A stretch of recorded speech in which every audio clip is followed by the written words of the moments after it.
Pemimpin Malaysia Najib Razak harus menerima kekalahannya dalam pemilu bersaing dengan Mahathir Mohamad. Ada beberapa hal yang menarik dari Perdana Menteri Malaysia ke-6 yang menjabat sejak 2009 ini.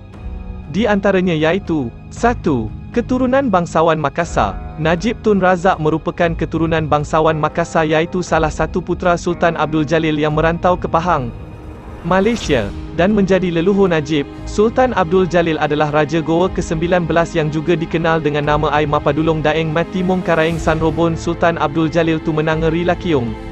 Ia merupakan putera dari Raja Goa Kerajaan Makassar ke-16 yakni Ai Malombasi Daeng Matawang Karaeng Bonto Mangapa Muhammad Bakir yang bergelar Sultan Hasanuddin. 2. Pernah menjadi anggota Parlimen termuda. Ketika berumur 23 tahun, Najib merupakan anggota Parlimen termuda.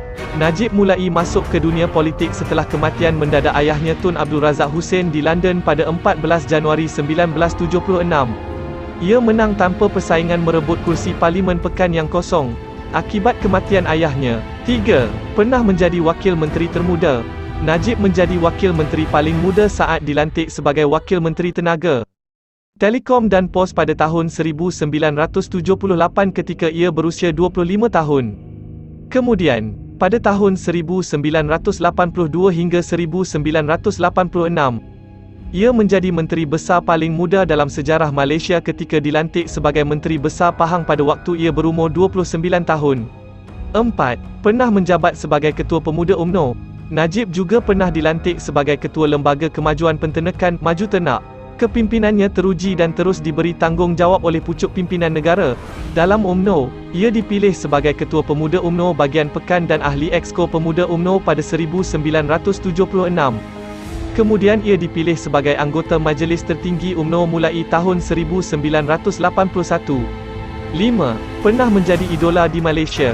Najib sempat menjadi idola warga Malaysia ketika membuat beberapa kebijakan baru, antara lain menghapus hukum yang melarang warga untuk berkumpul dan berunjuk rasa dan UU keamanan internal yang kontroversial ISA pada tahun 2012. UU itu dikatakan kontroversial kerana pemerintah bisa menahan seseorang tanpa melalui proses persidangan lebih dulu. Namun kebijakan itu tidak berlangsung lama. Pada tahun 2015, pemerintah Malaysia menghidupkan kembali kebijakan itu melalui UU Pencegahan Terorisme. Pembelakuan UU itu berlangsung secara sengit setelah lebih dari 10 jam anggota Parlimen saling berdebat.